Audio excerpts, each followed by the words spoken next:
Tell me about your second daughter. Your breasts were so damaged that you couldn't what? You couldn't do what? I had a 3-month-old baby that I couldn't hold. I had to sit her on my knees in front of me. She only weighed maybe 11, 12 pounds. And that was too heavy. Mm-hmm. My other one, who I used to go and play with and do things, I couldn't because I was always afraid of something touching me. Because if it did, it hurt so bad. It hurt so bad. And could you breastfeed? No. You couldn't breastfeed your second baby? No. By that point, I had so much wrong with me. And the, they told me that I wasn't going to fill up with milk like, you know, when you're pregnant you do. Because I guess that throughout the surgeries, they had... All the ducts were destroyed. Pushed them out of the way, and they didn't function anywhere, so I didn't have a choice. Are you in pain? Pain never goes away. And are you in pain right now? Yeah. Right now it hurts. Where does it hurt? I have muscle spasms. Mm-hmm. It sounds kind of weird, but what I have is where I feel like I have something underneath my skin, like crawling almost. Here? All over. Mm-hmm. And I dig and itch at myself to try to get it to stop, but I can't ever reach it because it's not on the outside. I guess it's the nerves and all the things that have been cut and just all the surgeries from the pulling and the scar tissue that continues to harden because it's all scarred. So you're still in pain, and your family's affected by this? Yes, because I slept all the time. I slept to not have to deal with my own pain because the pain pills don't make the pain go away. It's mental pain. I still hurt very bad. The pain pills, I mean, after taking them for so long, they really didn't help. It was more to help me where I'd fall asleep and I wouldn't have to think about it anymore.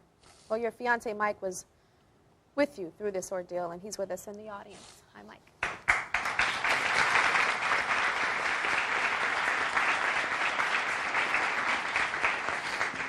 Mike, you said something that was very touching to me. You said that every morning that you wake up, this is on your mind. Absolutely, Tyra. It's hard to wake up and not think about it and not see how she feels in the morning and realizes that it's not a bad dream, it's her life, and it's our life. And there's no going back and repairing the damage.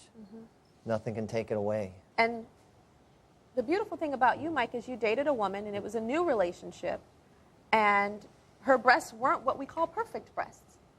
Do you know what I mean? Like, you looked at her, you loved her, and knew that that didn't have to be the thing that's in a magazine in order to love her.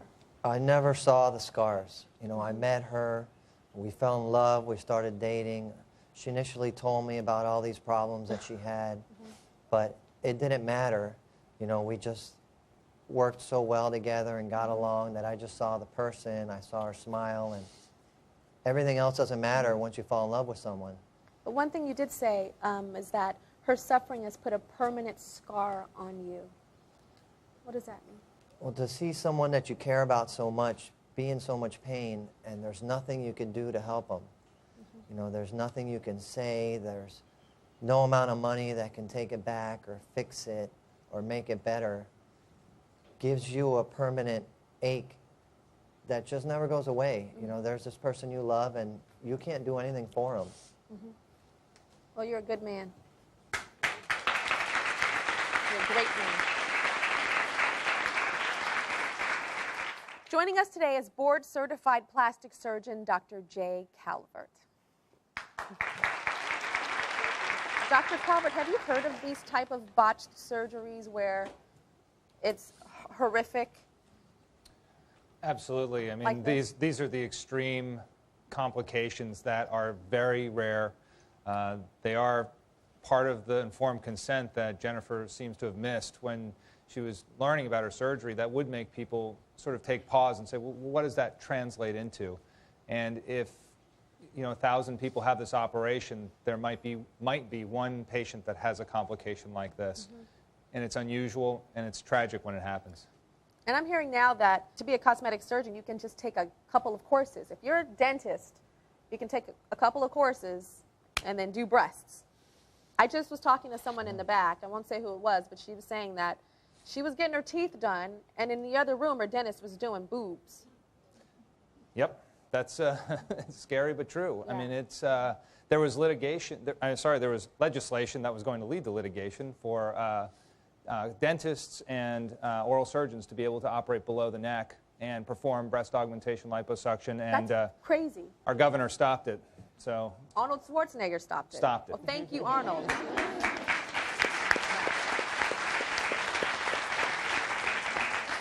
What advice do you have for Jennifer? What hope? Is there any hope? I can tell you that there are operations that can be done to make things better. I don't think you'll ever be back to where you were, but I've done a fair amount of breast reconstruction, and I've seen cases much worse from radiation and from mastectomies and trauma even that have put people in a lot worse situations than you're in, and I've been able to help those patients through those situations. So I'm offering you my help to get you through this situation now.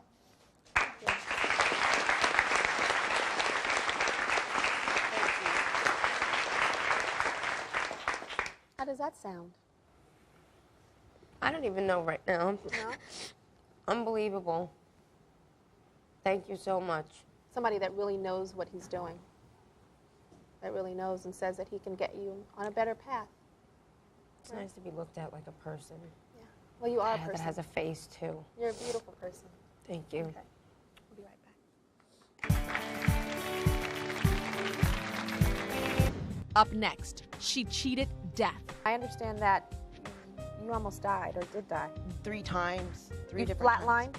3 They called times. my mom and told my mom that I had passed away. The dramatic surgery that nearly killed her and left her looking disfigured.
When Tanya's weight reached 678 pounds, gastric bypass surgery made her dreams come true.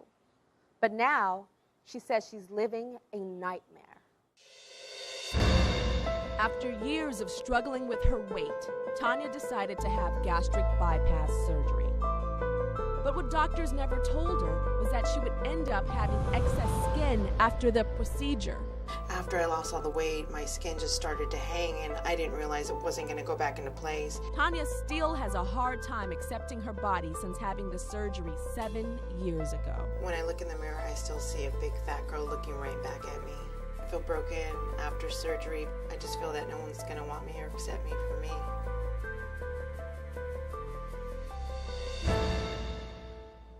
Tanya, I want to thank you for being here and sharing me. your story and being brave enough to you know, do the tape and to show us that excess skin, because I know it's not easy. No, it's not. It's not. How much excess skin do you have? I really don't know, Tyra, but I probably think maybe 15 pounds of extra skin or even more. Really? Yeah, my arms, my legs, my breasts, my butt. It's just a lot of skin It's a I lot have. of skin. Why did you decide to have gastric bypass surgery? I understand that the doctors gave you 2 options, right? Well, they said there were 2 things. Die or have surgery and take a chance of dying on the operating table, making a better life for myself. So I either... So one was definitely you were going to die. And definitely. The other one is surgery and possibly die, but if you survive, an amazing new life. Oh, okay. Yeah. That's a good word. Amazing new Yeah. life. New life, amazing. I wouldn't say amazing, but I'd say new life. Yes. And why did you gain the weight? What happened? Is it psychological? Actually, I went through depression after my divorce in 1992, and I just turned to food because food is my friend. It was my comfort zone. It doesn't talk back to me. So I just stayed in my house with my children, secluded myself, and basically ate continuously large amounts of food. Large amounts of food. So say before the divorce you had 1 slice of pizza. After the divorce you would have 2 pizzas. 2 full pizzas. It wasn't a specific food. If my son was eating cereal, I would sit down and have a bowl of cereal, but I would have 5 bowls of cereal. If mommy made rice and chicken and gave my sons a bowl of rice and chicken, I would have 5 bowls of rice and chicken. So it was just overabundance of food. Of the food. And I understand you gained a certain amount of weight per year. How much weight per year were you gaining? Well, the doctors told me probably about 75 pounds per year that I put on. But I didn't see it. I thought I was fine. I really didn't see the weight at all. At what number did you see the weight? 678. Are we looking at 678 in that picture right now? That's 678. That's 678. And so you had the gastric bypass surgery, and you're thinking everything's going to be fine. They didn't talk about any like side effects or after effects. No, okay. Actually, when the doctor told me that if I wanted to go ahead with gastric bypass, back then I didn't research it. I didn't know about it. It was something new to me. All I heard was the word skinny come out of his mouth. You can be skinny if you have this procedure done.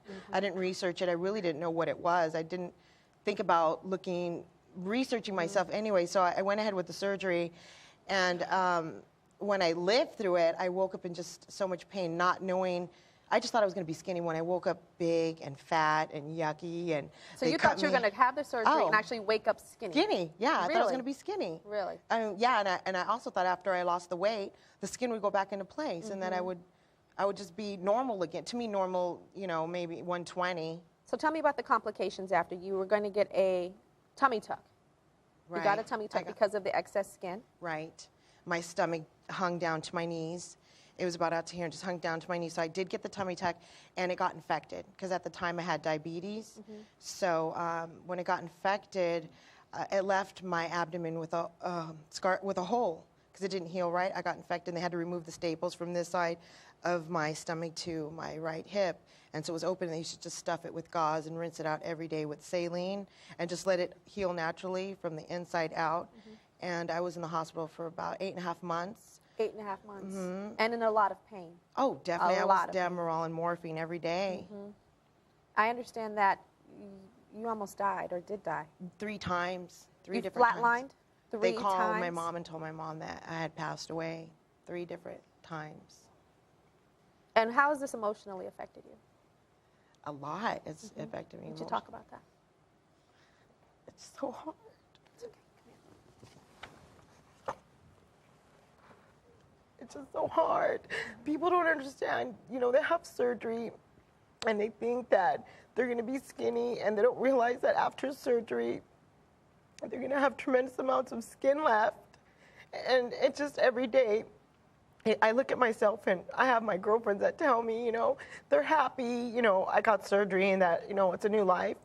But it's just so hard because they don't understand that I look at myself every day and I see the skin hanging off my body every day, and it doesn't go anywhere. You know, it's there every day. I deal with it, and my kids tell me, oh, Mommy, you know, it's so good we can do this. I can walk, I can breathe. I'm happy for life. Don't get me wrong. I'm happy I'm alive. But just to deal with the skin, it's just so hard. It's just emotionally depressing. You know, I don't know. I don't know how to explain it. Just so depressing. Right, well, we have to take a break, okay? And we'll be right back.